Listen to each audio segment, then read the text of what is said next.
Hello and welcome to another episode of Pursue the Hunt Live. And if you're listening, this is also a podcast episode. So today, I got my buddy Jimmy in the studio today. And you can see we have a whiteboard behind us, so we'll be using a bit of that. Jimmy brought some show and tell. Yes. So that's super exciting. So we are going to be talking about a few accessory items, gear-related stuff today because the fall season is quickly approaching. Yes. So we're going to talk about that. I know, it's crazy. And maybe we'll mention a little bit about some LEH draws. Or lack of. Yes, about that. And then we'll give some examples of some clothing we're using, why we switched to certain clothings that we're using. And then we'll talk a little bit about some fitness routines so you can dive in over the summer and get into sheep shape. So, awesome. Yeah, let's do it. Okay, so let's start talking about maybe some stories or experiences you have on some gear. Sure. Good experiences or bad experiences? Well, maybe where like we came from. Yeah, maybe some not so good experiences that led to why we made some gear decisions that we have now. Yeah. I grew up in a family that did like the men's hunting trip. Once a year for 2 weeks, we would do moose and caribou, horseback riding, and we didn't have a ton of money, right? I mean, who does in this career? And so we would do the big old heavy wool pants. Did you ever wear those? No, I never went that far back. Heavy. And we would get them from like thrift stores, and then we would put on some cotton long johns, and then sometimes we would have like a big old heavy Carhartt coat, right? Yeah. And so all this stuff worked because we had horses. And so we would pack up bacon and fruit and potatoes and like heavy stuff. And so it worked pretty good, except it was very heavy, right? Yeah. And not very packable either. Yes, not at all. Like I remember we each had a grain sack, a big old grain sack, like probably half the size of your backpack, and we would stuff our Wranglers in there. Remember the Wranglers? 2 pair of Wranglers, cotton socks, like just so much weight, so much space. Yeah. And then and so about 10 years ago, I came out to Fort St. John and didn't have my dad's horses. And so I remember specifically one trip, we were going up into the Sicanee, and it was about just a 2-hour backpack trip. And me and my brother-in-law were backpacking in, and I actually have a video of the stuff that we carried in. It's on the tailgate. It's sitting on the tailgate of our truck. And it's like Gatorade and ketchup and it like everything how we did it with horses. And so I kid you not, Mike, probably 90, maybe 100-pound packs going in just for 2 hours. And so we just thought like we'd just run Emperor's Challenge, and we just thought, oh man, this is cool. Like we're strong. We can do this. I literally remember my hips hurting. And so it's like, okay, that's not too bad because we're going in. It's like, of course you're going to be heavy. Yeah. And then I'll never forget this. The hunt got over. I don't think we got anything that year. And we were hiking back out, and my pack was about 65, maybe 70 pounds empty. Like that was just the stuff you packed in. Yes. Like that's no apples. That's no ketchup and mustard. Like just, I needed a mindset shift big time. And I remember thinking hiking out, we had just started about 2 hours. And hiking out, I had my big heavy Carhartt coat and jeans and everything. And remember thinking something has to change. I will never do this again. And this was probably 2000, maybe 14? Yeah. Or 15 or something like that. Okay, so not even that long ago. No. Yeah, not like 5 years ago. And so 65 pounds empty. And I was like, this is ridiculous. You can't pack anything around. Everything just added up. Yeah. And you're getting soaked and all that stuff, and it's not drying out. Wranglers, turns out, do not dry very good. No. By the campfire. Denim does not dry quickly. Yeah, like 2 hours, just steam billowing off them, and it's like, it doesn't do anything. No. So I said something has to change. I talked to my wife. She gave me an allowance. Yeah. Well, not really, but we all have. But just started allowance. saving up and doing research and started talking to other hunters. Yeah, just seeing what's out there. And it changed from there. So what was the first gear purchase you made when you were like, okay, something's got to change. I got to get this. What was this? Yeah, the first thing I started looking for was a coat. Mm-hmm. Because, and I used to like snowboard and stuff a bit. And so a snowboarding coat, you just have one coat and you maybe have a layer underneath, right? Yeah. But one coat does the trick. And so I started researching. Like I knew nothing. Like we did not care about weight growing up. Yeah. And so started researching. There must be like the dream coat out there that does everything. Like it's lightweight, but breathable. It's breathable. It's waterproof. It's ultra warm. Stretch, 4-way stretch, all that. And realized quickly that coat doesn't exist. Yeah. And that's where I was introduced to the layering system. Yeah, right. I think Phil Weitzel, a guide, said, "Oh no, dude, you gotta do the layering system. You gotta have some layers." Changed my life. Well, the nice thing about layering systems, and we'll talk more into it, is that when you have the proper layering system, you don't need as many clothes. Yep. Because you have like kind of a warm day layer, a cool day layer, like a windy or rainy layer, but then all those combined, right, only add up to a few articles of clothing. I know, yeah. For a 2-week trip. Yeah. And you have everything with you all the time. Yeah. Yeah. So I know for me, like, it kind of started for me. So when I did my first ever elk hunt, I went with a buddy, and it was a local hunt, and we went, and he had first shot of anything because he really wanted to try to get a bull with his trad bow. Oh, crazy. But we knew that it was going to have to be a very specific situation to get a good enough ethical shot with a trad bow. Yeah. So we called this bull in really late morning. He was running in on us below in the valley.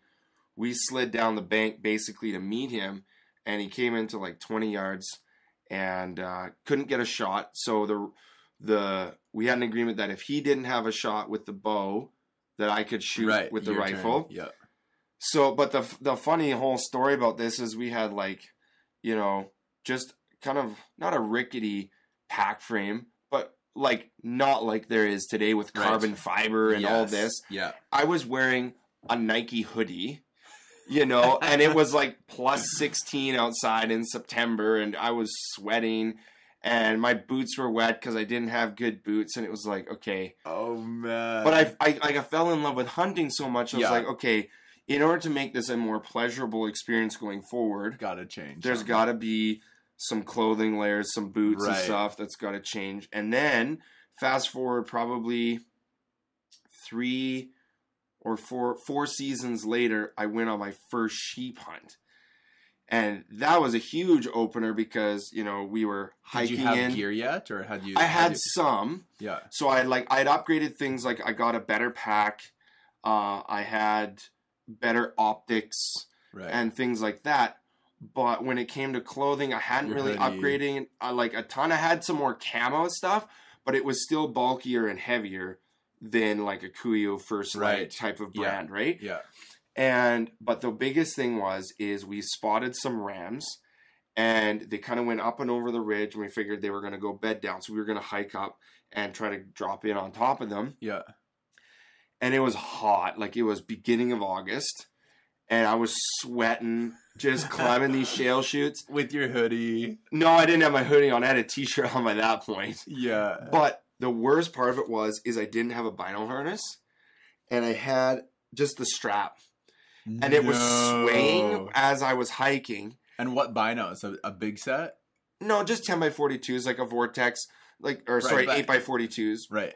But that swaying with sweat, it just chafed and made my whole back of my neck just raw. Just straight raw. No. And we were only, this was only day 2 of a week. This is ridiculous. I'm like, this isn't good.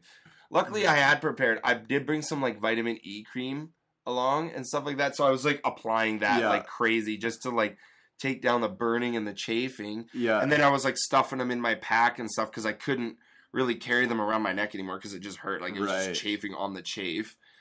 So like those little accessories like the vinyl harness is such a saver. The other item, non-clothing related, is hiking poles.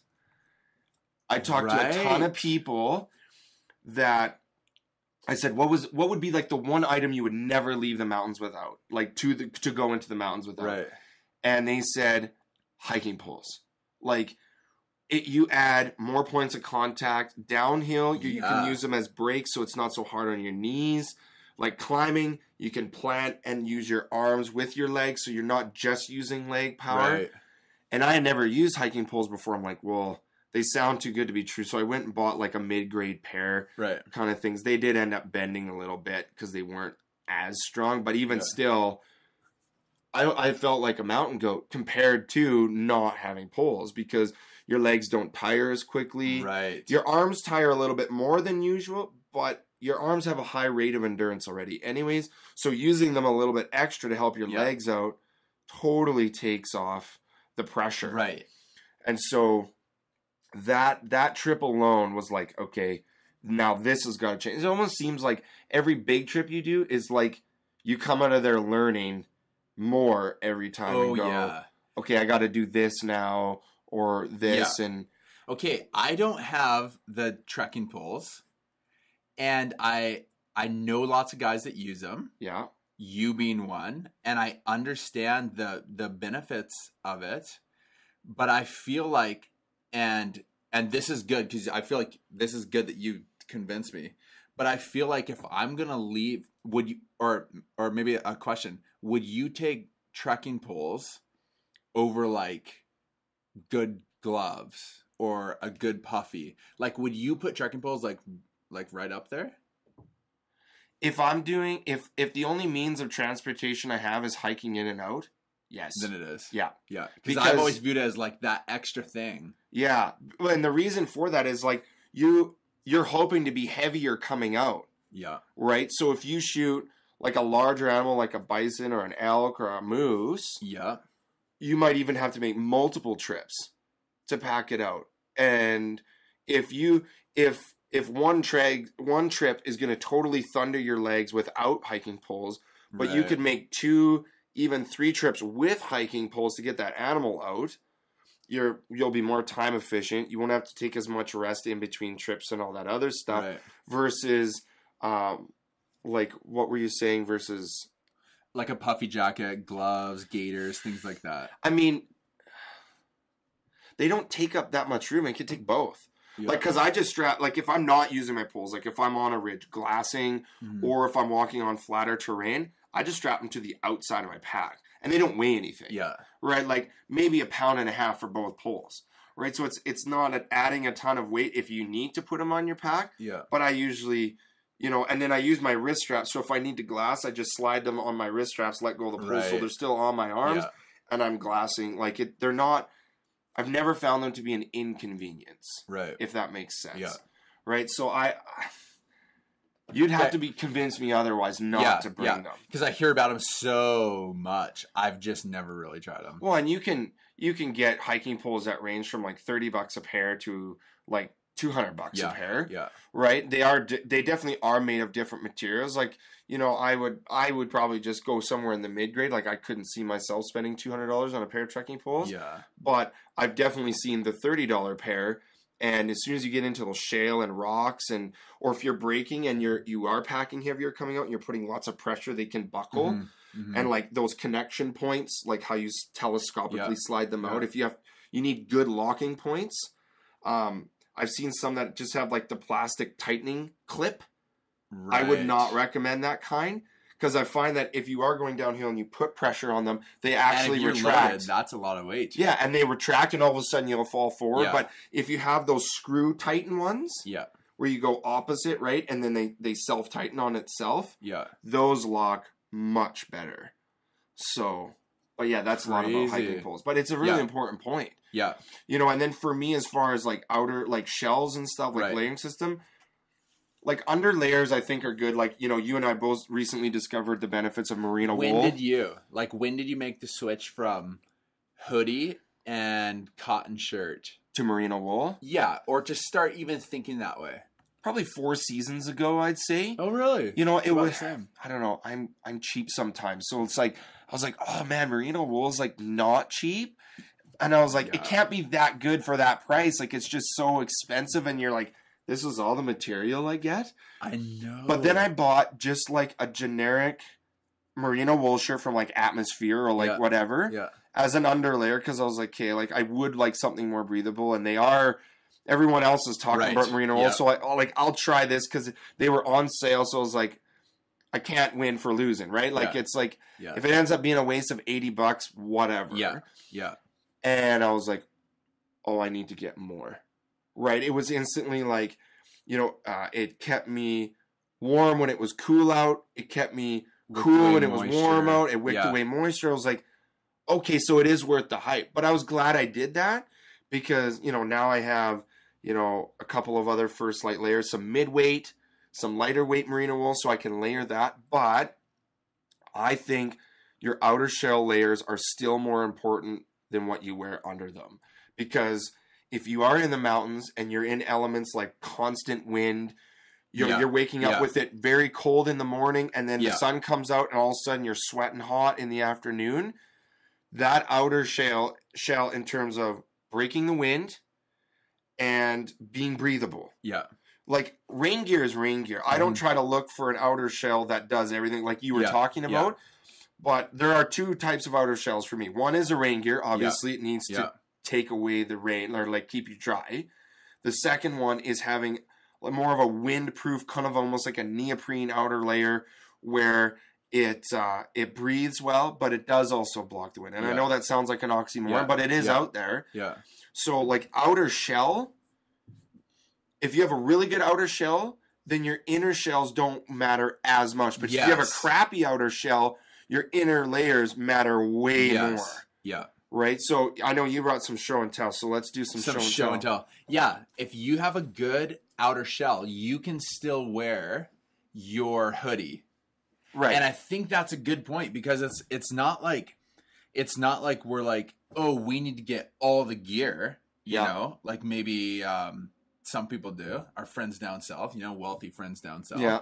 But it's like, I only got $500 or I only got $1,000 or $100. You have to buy it piece by piece, right? And it's not like, oh, I need to make this massive switch. It's like, I'm going to keep this hoodie this year. I'm going to keep this year. And I'm just going to get the outer shell. Yeah. Or whatever. Right? And that's what I like. I mean, for our viewers and listeners, like if you're going to start out buying that higher end gear, which is well worth the money. Oh, yes. You know, I know you like the Kuiu. Oh, you know, I'm a First Light fan. But regardless of the logo that's on it, though, starting with your outer shell. Yes. You know, and, you know, if you live in the North Country, you know, you are going to have swings in weather. Yeah. Right? Where you start out moose hunting in August to where you end up in, like, mid-November rut for muleys or whitetails. Yes. Is well, even in one huge day. Difference. In one day, you can wake up and it can be 5 below. Yeah. You know, you're down in a creek bed or whatever. Yeah. In the middle of the day, it's like you're sun tanning on a mountain. Yeah, it's like 20 degrees. Yes, and then a rainstorm hits and you need your water stuff. Yep. And so it's like, it can change so fast. Well, and in one day. And I think that's why the outer layers, you know, if you can stay warm and dry with your outer layers, then, you know, if all you do have is the hoodie or the long sleeve t-shirt or, you know, an Under Armour layer or whatever, that will go along a lot further for you having the good outer layer than something that the wind is just cutting through and now your inner layers have to do the work of the outer layer. Yeah. Right? So I would start outside and work my way in. Yeah. I think so. Yeah. So, okay, now let's talk about literally boots on the ground. So talk about like your boot stories. Do you have any good boot stories? Yeah, and I still feel like that is an area that I need to research in and probably shell out some more money in. because I have always bought like the Irish Setters. Is that what it's called? Yeah. Brands like that. They're about like $200 to $300. Yeah. And they're good. And I don't want to like they're exactly what you would expect. Right. But learning more is you start learning that there's different uses for boots. Yes, exactly. Right. Whereas if you're doing agricultural hunting and stuff like that, you're sticking to like more dirt than shale and rock. Yeah. You know, those types of boots that have cloth outer shells and stuff will work for you because they will stand up to like brush abrasion. Right. Right. And for the most part, good waterproofing. Yeah. But that was another thing on the sheep hunt. And that you bought a cheap pair, right? Right before. Yeah, well, and I'd been using them. They were super comfy. I love the boot. But when I went on that first sheep hunt, I came back. They were completely thundered. And a new boot. Yeah, they were new that season, and I tossed them in the dumpster because that shale and rock and all that sharp rock, it just slowly and when you're sliding down that shale slides and stuff, like you don't realize how much friction there actually is on your boot. Yeah. And I got home. There were holes in them, no longer waterproof. They were still a comfortable boot because they still did have somewhat of a sole to them. Yeah. But not having the Vibram sole, not having a hard leather exterior boot, if you're going into the mountains, I mean, expect to go through the boots. Yeah, exactly. And I've had mine, I think 2. This will be 3 seasons, and I think I'll run them this season. But that's definitely something that I feel like is on my wish list. Yeah. But it's not like the next thing that I feel like I need. What's the next thing then? Well, the very first thing, I'll just show these actually.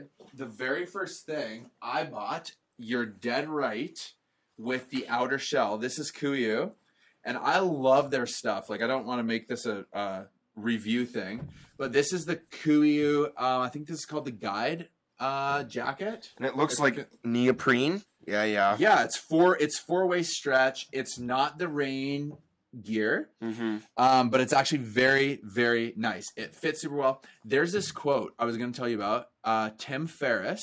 Actually, we were talking about this earlier. Yeah. He has this quote, and I read it probably 5 years ago, and this helped me change my view on buying, especially clothes. He says, buy half as much, but spend twice as much. And I was like, that is so brilliant, because I was often the guy that would go in and be like, oh, $10 t-shirts. Buy 3 of them. Yeah. And you wash them, and because I'm tall, they would become a belly shirt fast. And so when you save up and buy half as much and spend twice as much, it's going to fit you way better. There's oftentimes warranties, lifetime warranty on this stuff. It's going to be a style way longer. It's going to be better quality. So the first thing I bought, this was probably 4 years ago now, and it's still in excellent shape, is the Outer Shell Guide jacket and the Outer Shell Guide pant, and then just like a beanie hat. Right. That's all I bought with my boots, and that year just made a massive difference.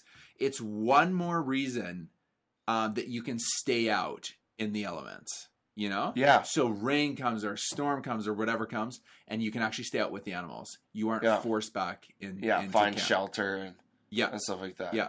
And then it went to things like a good sleeping pad. So I spent a couple $100 on a sleeping pad. Yeah. And then a tent, a good backpacking tent. Yeah. I got a marmot tent and stuff like that. And then my wish list for this year, which the order just came in a month ago, and I'm super excited, is gloves. Yeah. And all Kuiu, ordered in from the States. That's the only place you can get it. Yeah. And so a complete breathable, waterproof glove. And gaiters. And I love gaiters. Yes, and I've never really used it's probably like the trekking poles for me, where it's like I understand it, everyone uses them, and I've never really used them, but it's amazing how much drier you stay with just gaiters on. Yeah. Because oftentimes when you get up in the morning, when you have those temperature swings, you get dew on the grass. Yeah. And it's always that shin down part of your legs that get wet. Yeah. And then it almost seems like they stay wet all day long. Yes. And with the gaiters, that doesn't happen. Even a good boot that's fully waterproof. Yeah. If water is seeping in from the top, it's not meant to be waterproof there. Yeah. Right? It's waterproof down the sides. Yeah. And so this just takes that away. But we were on an elk hunt, a buddy and me last year, and it was like that early snowfall that's slopping wet, probably like 5 inches, and neither of us had gaiters or gloves. And we stopped probably 3 times that day. We were out all day to start a fire just to warm up and dry up. Yeah.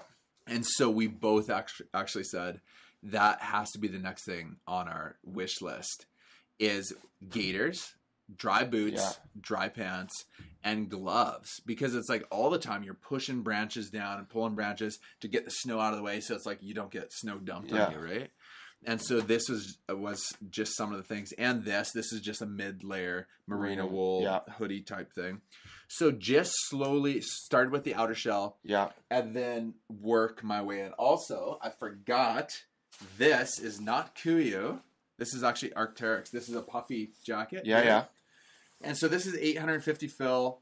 Very nice jacket. But Mike, I lost on my first order of Kuiu. I bought the outer shell and their puffy jacket. It was like a $550 jacket. And it was like 7 ounces, 850 plus fill. It was like a dream jacket. Well, we went on an airplane, and because it's so small and light, it folds up into like the little pocket or whatever. Yeah. I lost it. Fell into depression. Life was so hard. So anyway, so what happened from that is the puffy jacket, I would say, is the next important thing. Just adding that insulation, right? Yeah. Between your outer shell and inner shell. So I just went and bought an Arc'teryx. It's a little more, here's the other thing. It's a little more trendy to wear it around town than the camo. The non-camo. Yes. You think so? And so, yes. Arc'teryx is not a hunting brand. It's like an outdoor ultralight backpacking. Yeah, fair enough. So I was just like, I'm probably, and I could be dead wrong, but I was like, I'm probably not going to hunt with my puffy on the outside a whole lot. You don't want to snag it. Yes, and that's exactly why, because I've heard so many stories. And so I was like, I'm always going to have a camo layer on, most likely on the outside. So this time I'm going to try a different brand, and it's still a fairly pricey Arc'teryx, pricey jacket. Oh yeah, those aren't cheap, and they're good quality as well. Yeah, and so I can wear it around town, hiking. I use it all the time now. Yeah. And it's not like you're wearing camo in the... So last thing about boots I was going to mention. Yeah. So a lot of the research that I've been doing, so I have a pair of Scarpas. Right. And I actually came across them at a mech store in the Lower Mainland. And I was just browsing, and then I saw this pair, and it was like this pair only. It was like 50% off. I was like, because those are pricey. Oh yeah, right? No, they're like 500 plus, right? Yeah. And I was like, why? Right? And they were like, lo and behold, my size. They were 10 and a half. I'm no way. This is crazy. So I went to the front. I'm like, so what's wrong with these boots? Right. Right? It's like, why are these the only ones? They're like, oh, they're used. Some guy bought them, went on one hike with them, didn't like how stiff they were, and brought them back. Which is what they're known for. You're right. And I was like, is that the only thing? He's like, yeah. Like, it didn't look like the guy even went on a hike, because like there was like no wear on the soles like at all or anything. And I was like, this is kind of like the next item on my list, right? Because I just wanted to invest in a good pair of waterproof leather out exterior kind of Gore-Tex boot. And now, like, you know, I pretty much, I bought them, and usually like 1 or 2 times a season I'll recondition them.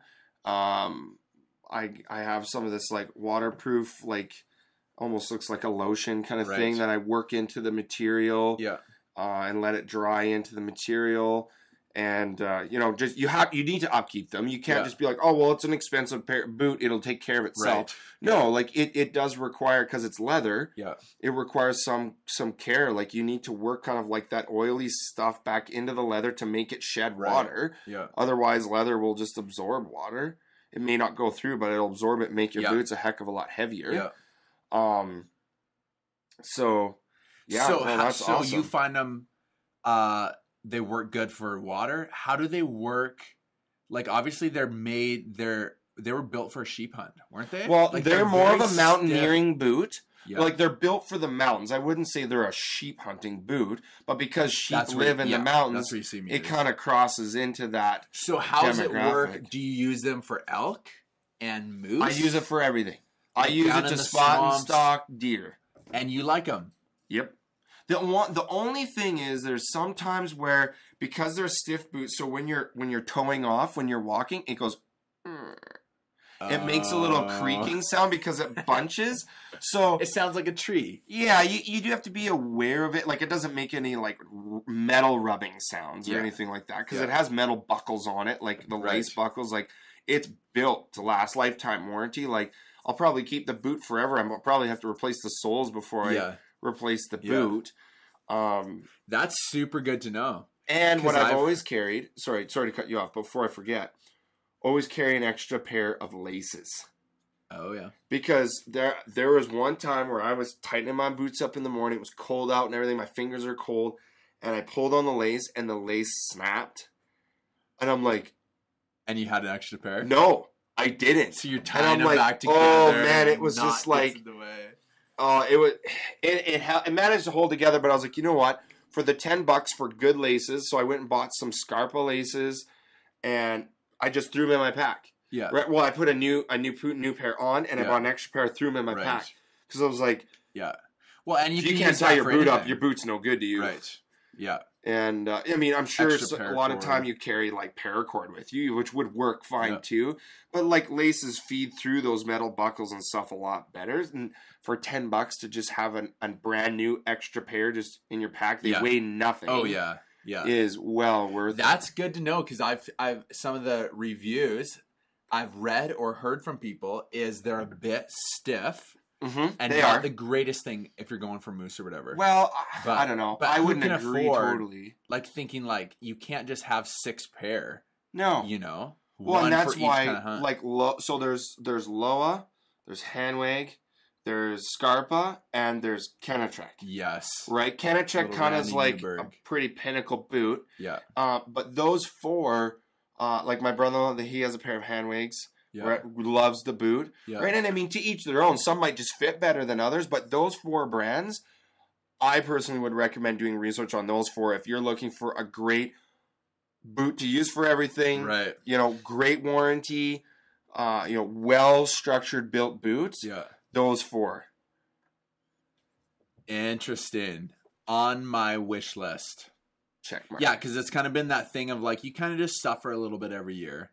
But it's not enough. It's an annoying thing every year, but it's not enough to be like, shell out $500. I hate wet feet. You know? Like, I was like, I can't put a price on wet feet. Yeah.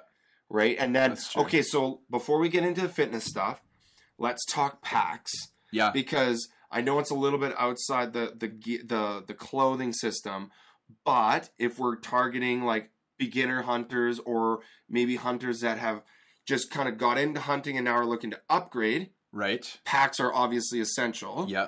And I will say off the cuff, I used to be a guy that was like, okay, I need a day pack and I need a mountain pack. Right. My mountain pack, my day pack that I have, I don't think's come out of my hunting area in the closet for like 3 seasons. Like, right. You know what? I shouldn't say that completely. I do take it out preseason when I'm scouting and I'm putting out trail cams and stuff where I don't need a big pack and I'm not hunting. Yeah. But when I'm hunting, you can't haul your game out in a day pack. Yes. And now they make hunting packs light enough, and carbon fiber frames tight, compress right down. You can use like a 60 to 70 liter pack as a day pack. Yeah. So. And you carry a fair bit around in the day anyway. Like, you with do. Your food, you have a puffy, you have your spotting scope. And I'm a guy that likes to be comfortable, and I want the gear that I know I will use. Right. Camera gear. Spotting scope, camera gear, game bags, knives, and like field dressing stuff.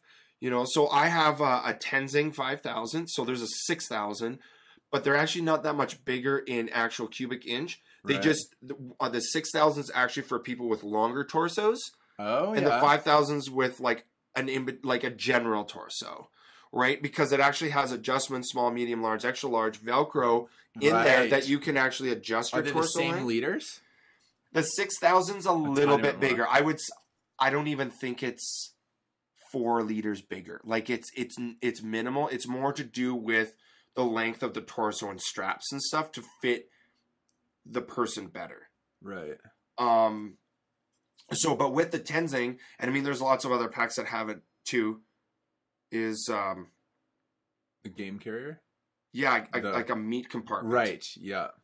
So there is that aspect of it, and lots of pockets.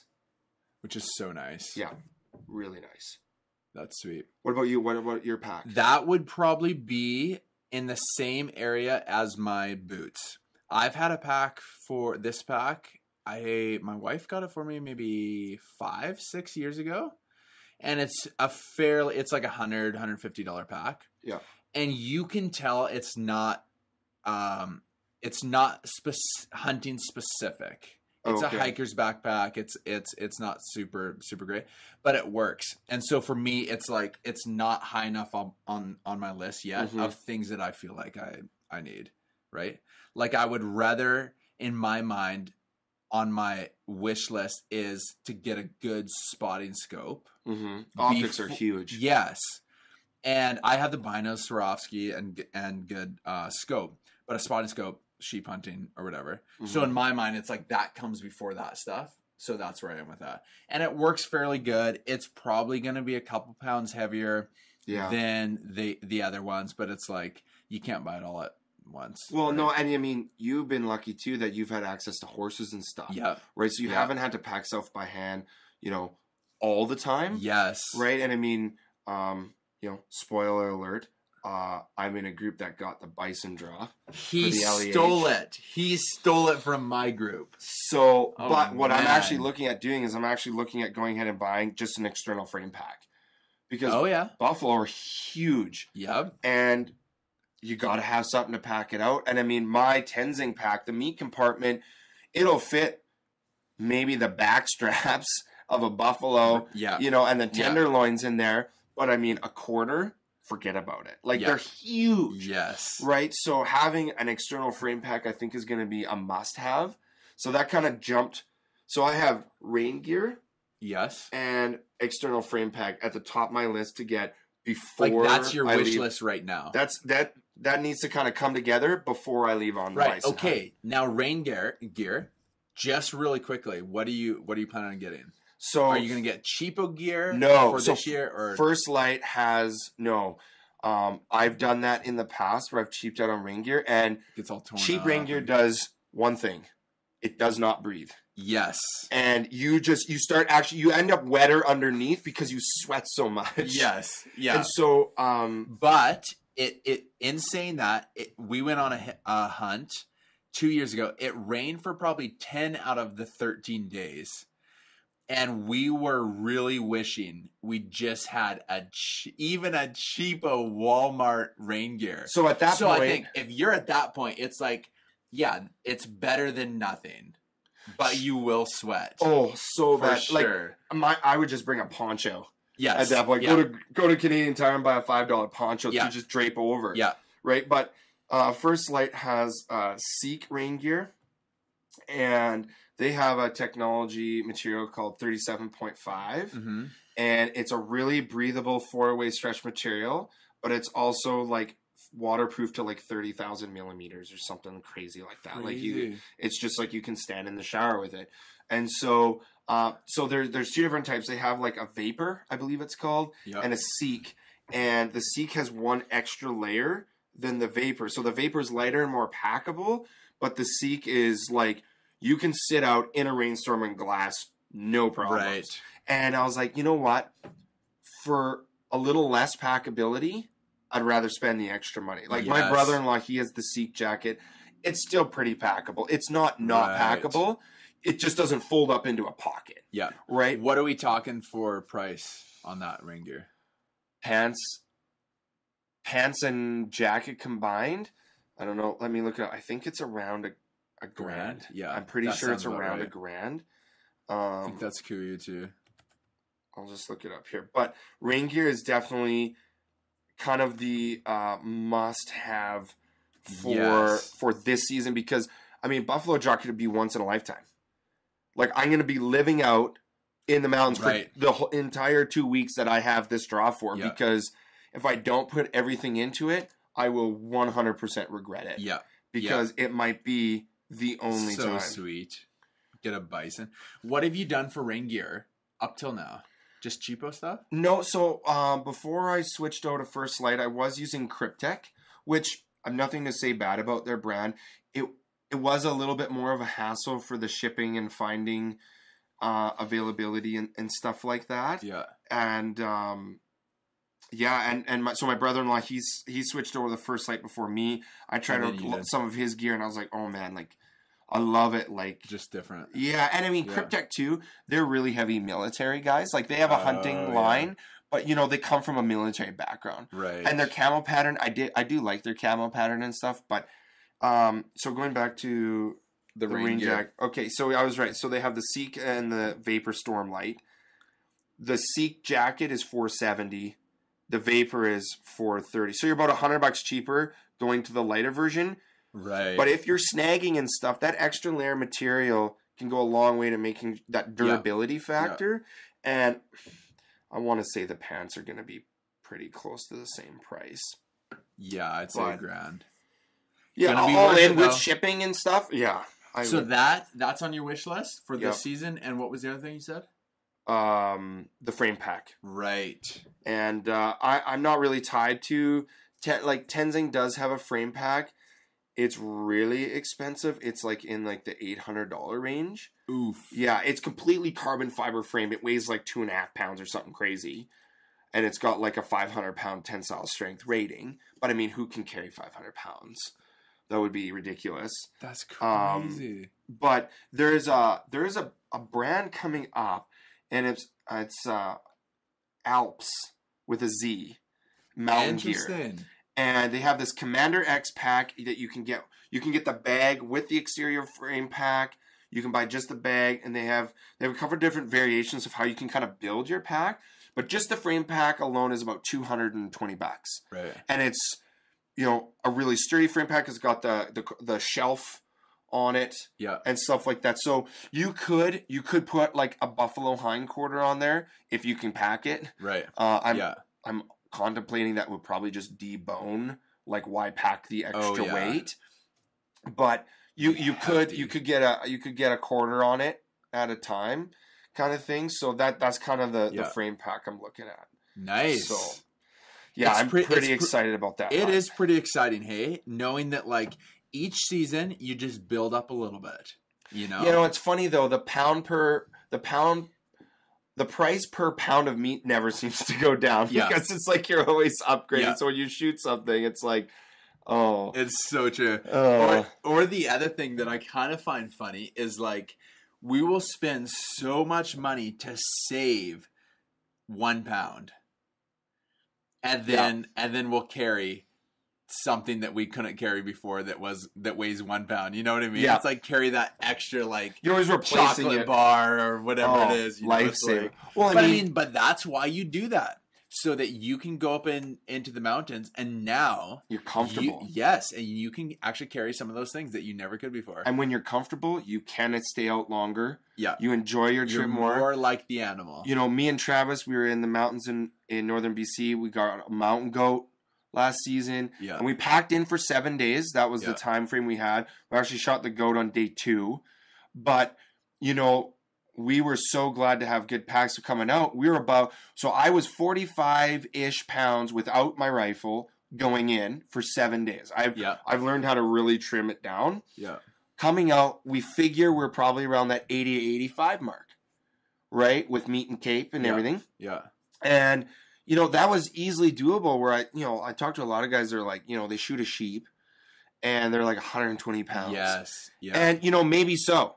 Maybe they packed in for 2 weeks, so they were like, 70 pounds going in, right, or something like that. But, if you can do without it, or you can buy something to do the same thing but weighs half the weight and stuff like that, if you're doing the backcountry style hunts, you'll realize it's worth its weight in gold. Yes. Yeah. So, and a couple pounds is massive, massive, massive. Huge. Yeah. Huge. Yeah. Okay, so let's transition. Let's switch gears here.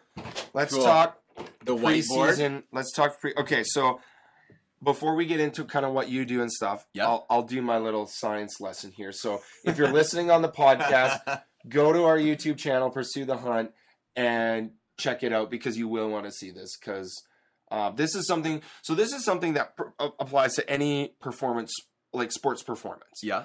And I I'm consider excited for hunting this. a sport. And my mentor, Andrew Hemming, I'll give him a shout out because he's awesome. He taught me this. Okay, so I'll make sure that you guys can see it here. So we've got this cup, right? Oh yeah, you're good. Okay. Yeah. So you've got Good this drawing. cup. Actually, you know what? I'm going to go a little bit lower because it's going to grow. So you've got this cup, right? So this cup is your current performance ability, Right. right? So you add in things like, you know, weight training or eating well or just natural, you know, genetic ability and stuff. And so your cup is like this full, Yeah. right? And so this is you at 100%. So you're at like 80%, right? So then you're like, okay, I got to get in shape. I got to whatever, right? So you're adding skills into your cup, but now you're tapped out, right? So you've added gear and you added lighted gear. So your sports performance has increased, but your actual physicability hasn't really increased, right? So you've bought better gear. So you're lighter and things like that. But physically, you still can't really carry more weight, right? Yeah. So then you add in like your things like weight training and stuff. And what that does is it does this. Increases capacity. Increases your capacity. So now this 100% turns into your 60%. Yeah. Right? And now up here is your 100%. So you now have all this space to fill. Yeah. Right? And not necessarily bulking up is good for the mountains. Yeah. But getting out there and increasing your endurance capacity, like your lung capacity, practicing hiking with your pack on getting your shoulders built up and your neck strength and things like that. And now you do all those things and you're like, oh man, I'm crushing it. And now you get to here. Yeah. Right. So now you're at a new 80%. So now you're so much stronger. You're so much more endurance, but you still have 20%. What this 20% means now is you're doing 40% more work, or you have 40% more ability than you had before by increasing your cup size, but you're actually straining your body less. Right. So you're demanding your body to do under 100%. Because if you're operating at 100% of your physical ability all the time, you burn out. Yeah. Your body cannot handle maximum all the time. Yeah. So that's why increasing your performance cup, your performance capacity, and increasing your performance is going to always leave you with this gap. Right. And that's a good thing because then you're asking your body to do more with straining it less. So, because like, I mean, you know, and I know when you go to the backcountry, unless you've been out there, you just don't understand what the terrain demands of your body. And day after day after day after day. Yeah, you got to get up early. You're going to bed late. Yeah. Nutrition is all over the place. You know, you were good right until you left, but now nutrition's all over the place because you get on an animal, you're spot and stalking, 2 hours goes by and you don't realize it and you haven't eaten. You know, so all those things are just thrown out the window when you're out there. But before you get out there, training for the goal. So like, you know, for the mountain. So now we've got the performance cup. I love that too because you still have lots left in the tank if you need it. You know, like an emergency happens and you need that 100%, or you kill an elk way back in the middle of nowhere, or a sheep way up in the middle of nowhere. You can actually use that 100%. You know, it's not like you're already maxed out. And that was my brother-in-law and I. We were maxed out going out with our backpacks empty. We were at 100% capacity. We could not even get an animal. We couldn't go chase an animal. You're already maxed out. Yeah. You know? Yeah. And so if there's You can't 3 increase. goals I give anybody that's looking to do backcountry hunts specifically, Yeah. right? I mean, all hunting, you should increase your endurance, but endurance is going, if you have a better lung capacity when you're doing those elevation, inclines, declines, packing more weight, lung capacity is absolutely critical. Oxygen delivery to your muscles, fueling those muscles, increases your length before you get tired, right? Leg strength, you're going to be packing weight.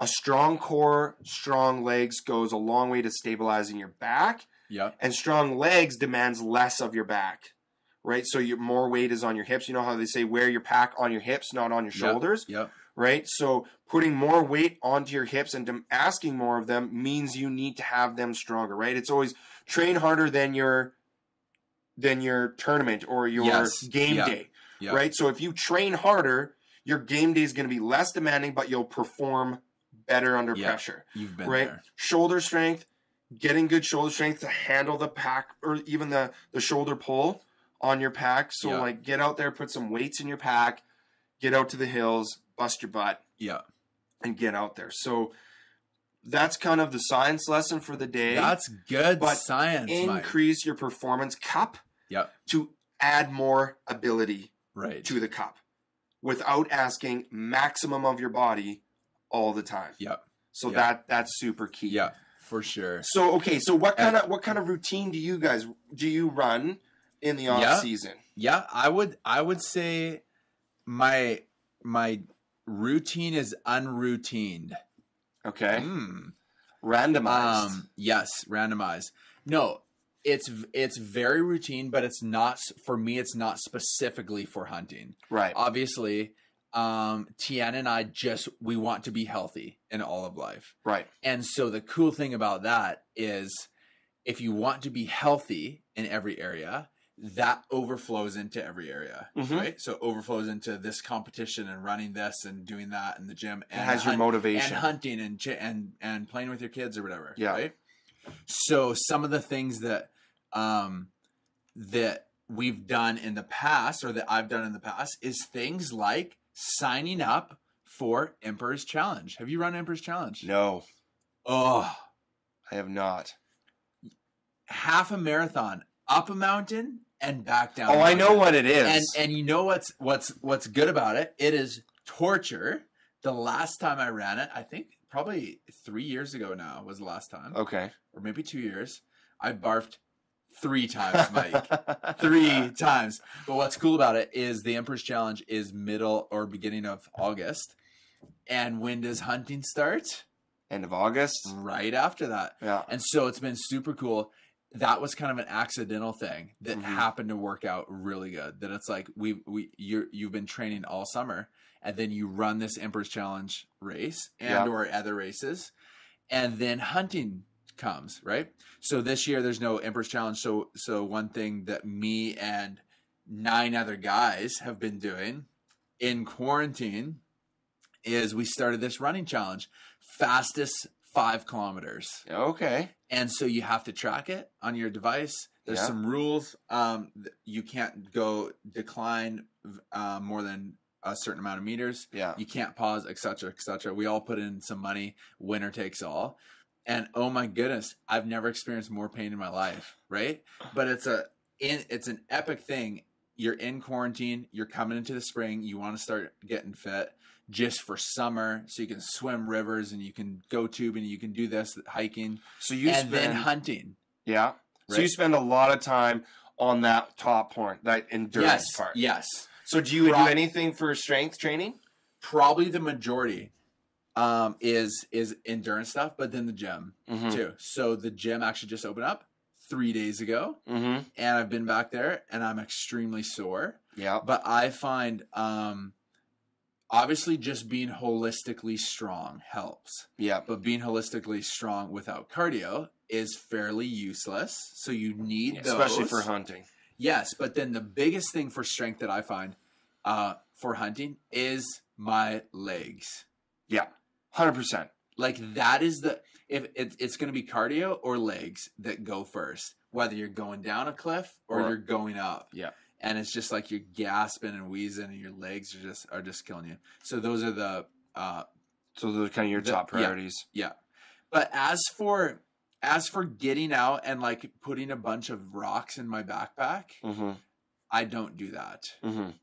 If I were more of an intense hunter, I think I'm probably pretty intense by some standards, but not intense. Yeah. I'm probably not quite as intense as you. But you notice. And so the first 3 days of your hunt, you're sore. And I'm kind of like, I probably should have gone and put some rocks in my backpack and hiked around a little bit.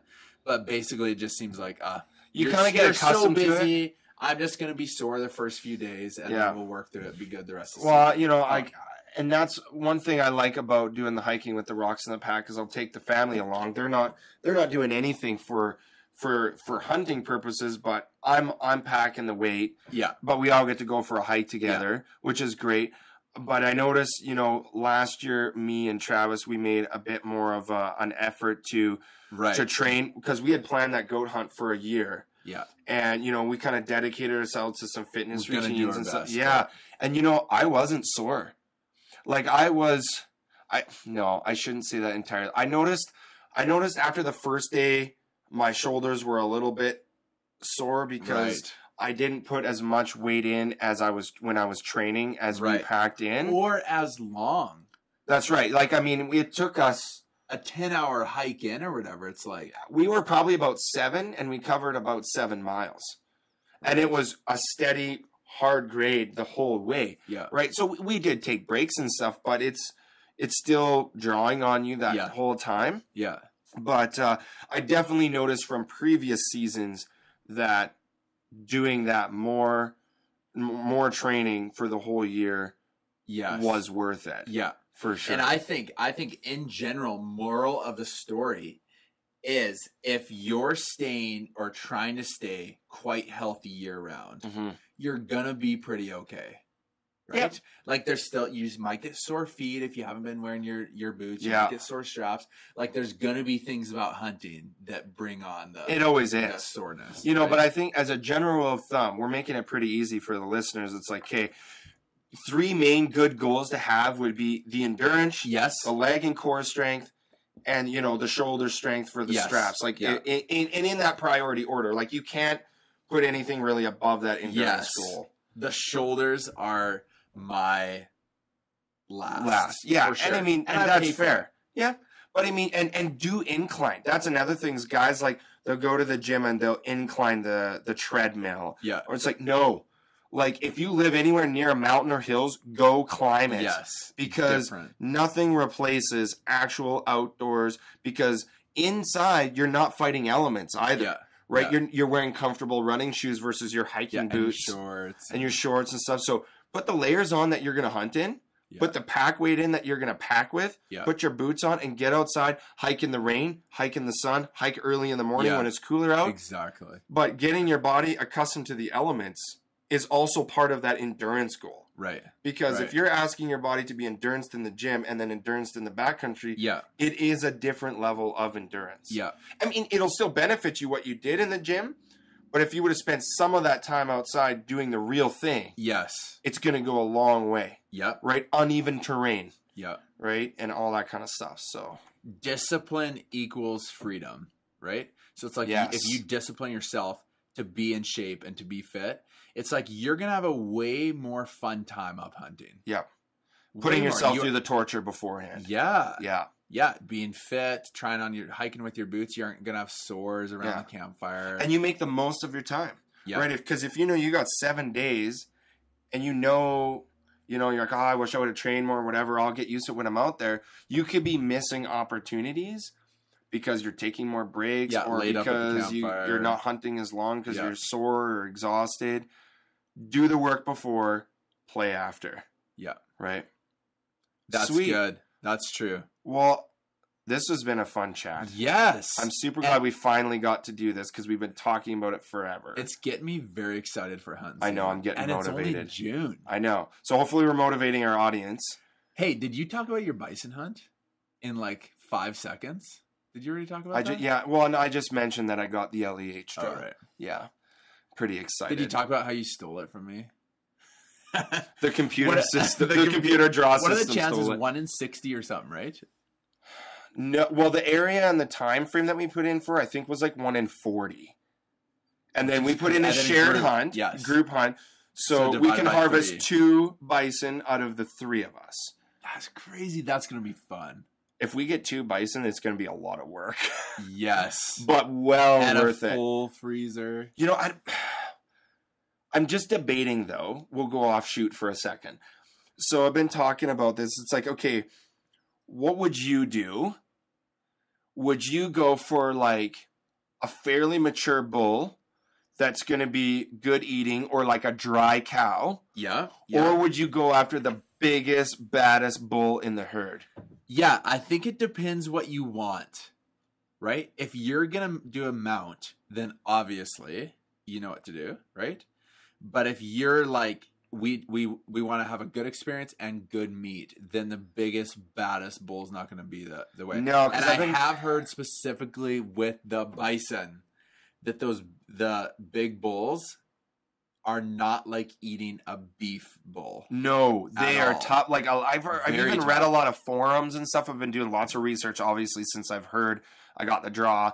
Yeah, just reading lots of forums on people's experiences, maybe get a hint or two of where they went, you know, in the area we got the draw in. But there was a lot of them where we're like, I wish I would have shot a less mature bull. I've heard that. Because they ended up putting it all into hamburger meat, and some of that even went to the dog because it was just not good eating. And I'm like, I am a sustenance hunter as much as a trophy hunter. Yeah. Like, getting a bison, like getting the draw is winning the lottery. So getting a bison, even if it's like a large dry cow, is a huge win for me. Because it's a buffalo, and not everybody that hunts is going to have an opportunity to hunt buffalo, let alone harvest one. And so it's like, yeah, okay, if I'm going to do a mount, even still, I would probably still do a mount with a good-sized bull, maybe not the biggest, baddest one in the herd, but still, it's still a bull buffalo, and it's still a story to tell on the wall.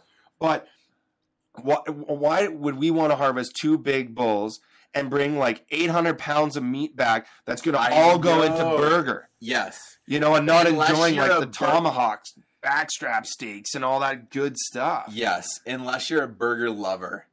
And you're just like, we eat a lot of burger. But there's still a difference between good burger and bad burger, too. Yeah, that's true. So if you get like, you know, an up-and-coming bull that's, you know, a few years younger than that big, bad, you know, bull, then, man, I'm going to go after it with my bow.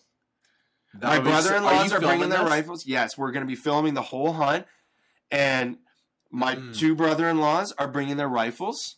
Yeah. And I'm bringing my bow because I'm going to... So, like, you get first chance type thing? Well, we'll kind of see how it goes. But, like, I'm going to try, at least for the first week, to spot and stalk a buffalo. Even if I maybe don't get an opportunity and I end up having to use the rifle, but I stalk into a bull, even that experience alone, spot and stalking a bull buffalo, it would just be awesome.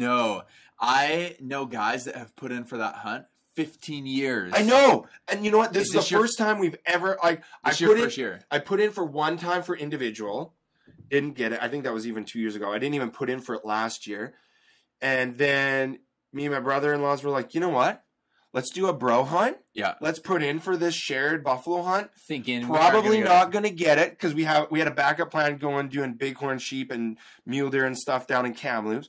But we're like, in the off chance, we'll defer the Kamloops hunt and do the buffalo hunt if we get the draw. But we're like, but we won't get it, so let's really plan the Kamloops hunt.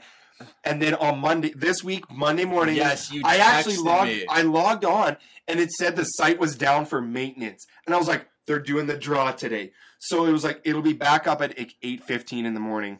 And so like 8:20, I logged in and I was like, oh, I was successful. Oh, cool. So I clicked in and then my jaw just hit the floor. I'm like, you have got to be kidding me. And then you text all your friends who didn't get it. The first person I called was Travis, and I knew he was already at work. And I was like, we got it. He's like, hey, hello? I'm like, I know you're at work, but you're going to want to hear this. He's like, okay. I'm like, we got the buffalo draw. Yeah. And he's like, no way, really?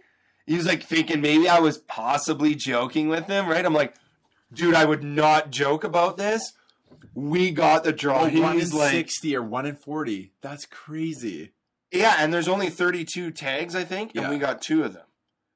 That's so cool. And he was like, no, you're for real. I'm like, no, I'm for real. We are buffalo hunting this fall, October 16th to 31st. So sweet. And you're recording it. It's going to be...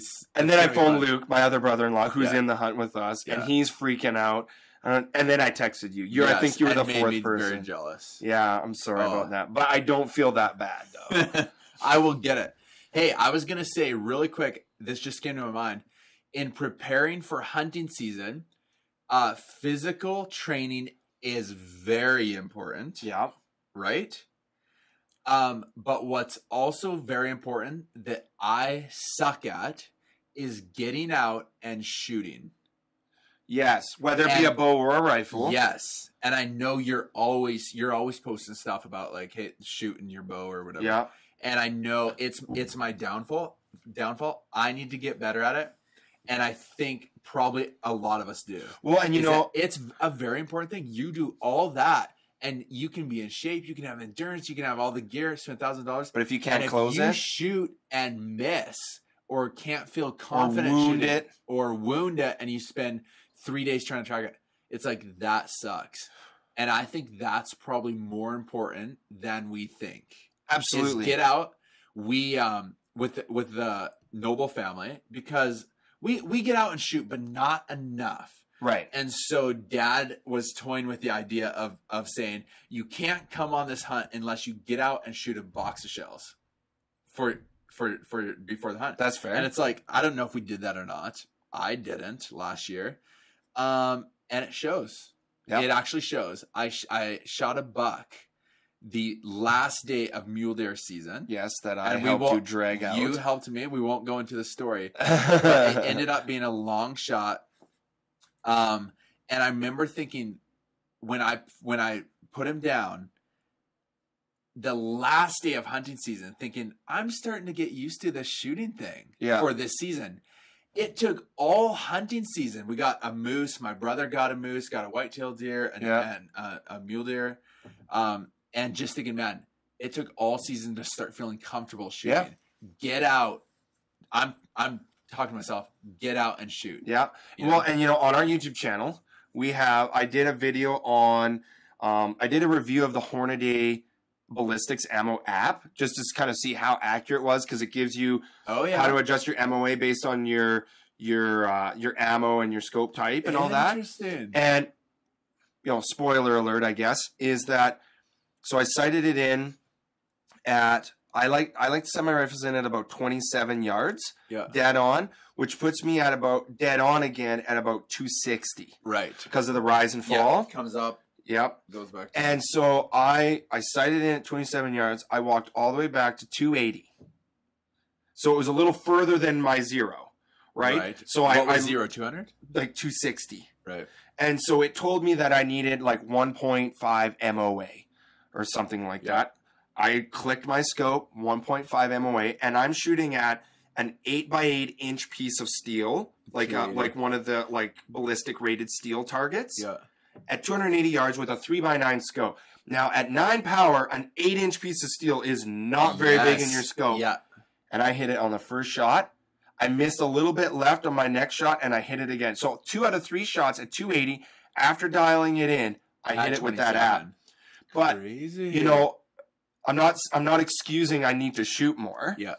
But, you know, there are resources out there to help you. Yeah. And I did another video on my YouTube. It was a little bit earlier in the year on bow hunting, on a couple of different shooting positions to do while you're shooting your bow, like kneeling, standing, and getting your heart rate up. So like doing jumping jacks and push-ups, picking up your bow, and shooting 40 yards. More normal. Well, you mimic the adrenaline that you're feeling when you're about to send an arrow on an animal. Yeah. Because I've been there a few times and missed, right? Because I'm shaking or that, you know, I just didn't range the animal properly or whatever. But no.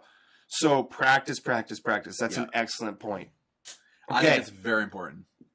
I appreciate it being on the show. Thanks We'll probably for do having more. me. We'll probably do more. And more hunts. Bring me on your bison hunt. So if you're listening, thanks for listening. If you're watching, thanks for watching.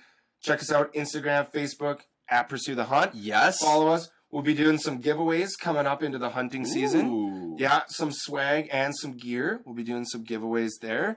Yeah. And we also check out our YouTube channel, obviously. And Pursue the Hunt. subscribe. Click the bell button Yep. so that you get notified. Yes. And we'll see you on the next episode.